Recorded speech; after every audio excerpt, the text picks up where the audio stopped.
Olá, sou Flávio Morgado e estou aqui para conversar com você hoje sobre a matemática financeira e como você a utiliza no Excel. Este curso não tem por objetivo desenvolver as fórmulas e princípios matemáticos da matemática financeira, mas sim os seus conceitos e uso das funções do Excel. Para mais informações, recomendo o excelente livro Matemática Financeira Objetiva e Aplicada de Abelardo Puccini, publicado pela editora Saraiva. O arquivo Matemática Financeira XLSX, que você pode descarregar no Instituto Infimed ao se matricular neste curso, fornece todos os exemplos citados nas videoaulas aqui apresentadas. A matemática financeira trata a respeito de juros simples e compostos. Juros é o que se chama de remuneração ao capital numa operação financeira. Deve devolver ou receber uma quantia superior àquela que foi cedida ou recebida. Esta diferença é chamada juros. Há dois tipos de juros. Juros simples, no qual a capitalização ou cálculo dos juros a ser pago é efetuado apenas sobre o valor do principal. Então, se eu tenho um juros de 5% por período, e eu tenho 10 períodos, os juros será 5 vezes 10, 50% sobre o valor emprestado, após 5 períodos. Já juros compostos incidem sempre sobre o período anterior. Então, eles são somados no período anterior e, para o próximo período, incide juros sobre os juros somados. O Excel é uma excelente ferramenta para demonstrar como os juros simples e compostos podem funcionar simplesmente usando o arrastar do mouse. As funções financeiras do Excel permitem efetuar cálculos baseando-se na aplicação de juros compostos, que é a parte mais sofisticada desses cálculos. Elas funcionam da mesma forma que as calculadoras financeiras existentes há muitas décadas no mercado, como a famosa HP12C, ou qualquer calculadora do seu celular que tem operações financeiras. Então eu estou aqui na planilha do Excel para mostrar a diferença entre juros simples e compostos. Vou escrever em A1 taxa de juros. Vou colocar aqui 10% para simplificar. Vou colocar aqui capital 100, formatado com moeda. Vou botar os períodos aqui, começando no período 0, depois o período 1. Marco os dois, vou fazer 10 períodos, arrastando aqui para baixo até 10, pelo seletor. E vou botar aqui juros simples e juros compostos. Eu vou botar o valor inicial nas duas linhas. E agora, para aqui, eu vou fazer 100 mais 10% de 100. Depois, 100 mais 20% de 100. Depois, 100 mais 30% de 100. Ou seja, 100 mais 10% vezes o número do período. Como 100 e 10% são fixos nas células B1 e B2, vou fixá-los com a tecla F4. Então, eu vou pressionar igual, vou colocar 100, pressionar F4 para fixar, vou multiplicar por 1 mais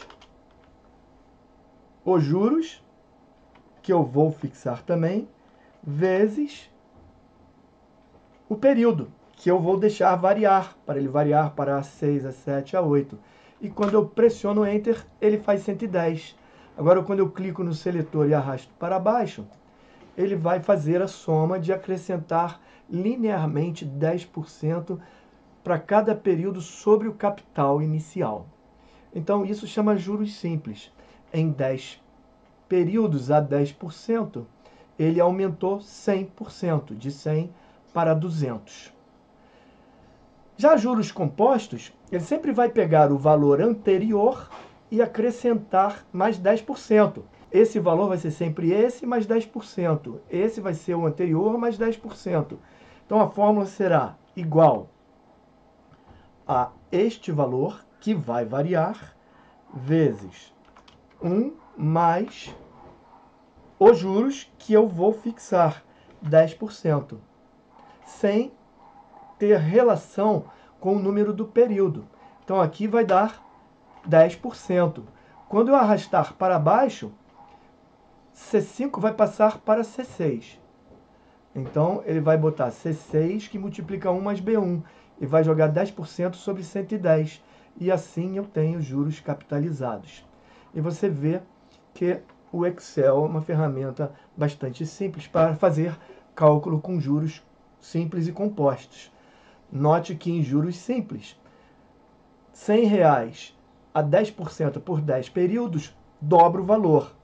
Enquanto R$100 a 10% em 10 períodos, dá 2 vezes mais meia. Mais 60% do inicial, dá 259,37. Ou seja, juros compostos capitalizam bem mais. Para lidarmos com a matemática financeira e os juros compostos, como aplicado por funções financeiras de todas as calculadoras, e notavelmente aquelas que foram desenvolvidas no Lotus 123 e agora estão disponíveis em todas as planilhas de forma idêntica, você tem que se habituar com alguns termos que são usados para descrever os itens ou argumentos solicitados pelas funções. Os termos em português são similares ao inglês, mas possuem o equivalente que vai ser citado. Existe também uma simbologia gráfica que você deve se habituar. Então aqui eu tenho a simbologia para juros postergados. Significa que eu tenho primeiro um VP, ou seja, um valor presente.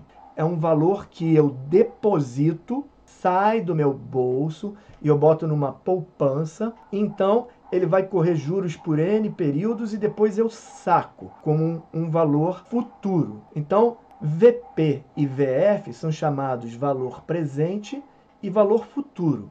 Note que todo valor que eu deposito é negativo e todo valor que eu saco é positivo. E as funções esperam esta simbologia, certo? Então, se eu colocar na função valor presente como número positivo, o valor futuro vai retornar negativo, vice-versa. Eventualmente, eu posso também fazer pagamentos em cada período, ou seja, fazer depósitos. É o caso de eu abrir uma poupança com valor e todo mês eu boto um valorzinho lá e em qualquer momento do tempo eu tenho um valor que correu juros. O exemplo da poupança é útil porque é o que a gente chama de juros postergados. Eu faço o depósito no dia 0 e 30 dias depois, correu o primeiro período, e eu corro juros aqui. Depois eu tenho juros no segundo, no terceiro, no quarto, até o último período. Na poupança, a regra é, se você tirar o valor aqui no meio, não recebe nada. Alguns investimentos melhores capitalizam todo dia. Então isso chama-se juros postergados, ou no final do período. A taxa de juros é constante em cada período, ou seja, a taxa é a mesma em todos os períodos do tempo. Isso é comum para qualquer financiamento. Num financiamento de automóvel, por exemplo, valor presente seria positivo, é o valor que você recebe para comprar o carro. Ou seria negativo, que é o valor do débito que você tem para financiar o carro. E os pagamentos são as prestações que você paga para quitar o valor presente, tá? Então, num financiamento de automóvel, esse valor aqui seria negativo e esses aqui seriam positivos, ou vice-versa. Esse aqui seria positivo, que você recebe para pagar o carro. Isso aqui seriam negativos que você desembolsa para pagar o banco. Eventualmente pode ter um resíduo a pagar no final, como se vê em muitos financiamentos atuais, como tem uma taxa de 20% ao final, como é comum em operações de leasing. Já juros antecipados, o juros ocorre imediatamente quando você pega o dinheiro. Essas operações são mais comuns em ambientes mais inflacionados com alguma incerteza ou certas operações de crédito, como, por exemplo, penhora na Caixa Econômica Federal. Você tem uma joia que vai penhorar, a Caixa Econômica avalia a joia, empresta 50% do valor, desconta os juros da primeira parcela e te dá o valor do empréstimo. Então vamos dizer que a joia foi avaliada em 1.000 e os juros é de 10%. Ela vai ficar com a sua joia no valor de 1.000, vai te dar R$500 menos 10%, 450. No outro mês você tem que ir com R$500 retirar a joia ou refazer o empréstimo pagando um novo juros, deixando a joia lá, até que você pague o seu valor total. Para cada item citado nesse diagrama, o Excel tem uma função. Então eu tenho a função VP, de valor presente, tem a função PGTO de pagamento, tem a função VF de valor futuro, tem a função taxa e tem a função NPER, que é o número de períodos. Esta tabela fala das funções básicas do Excel para a matemática financeira. Todas as funções têm um número de argumentos que permitem fazer o cálculo que você quer. E todos os argumentos estão representados na simbologia, como NPER, PGTO, VP, VF. Nessas próximas videoaulas, nós abordaremos em aulas bem curtas cada uma dessas funções e como você pode utilizá-las com alguns exemplos práticos. Em todas elas eu vou abordar essa metodologia de eu tenho um sonho. Porque as funções financeiras permitem que você planeje realizar o seu sonho, como adquirir um imóvel, comprar um carro, juntar dinheiro para uma viagem, um casamento, uma festa, ter uma renda futura para a aposentadoria. Também pode ser utilizada para você ver se a taxa de juros que está sendo cobrada de você no financiamento é a que está sendo dita. E nós abordaremos isso nas próximas videoaulas. Até lá, então.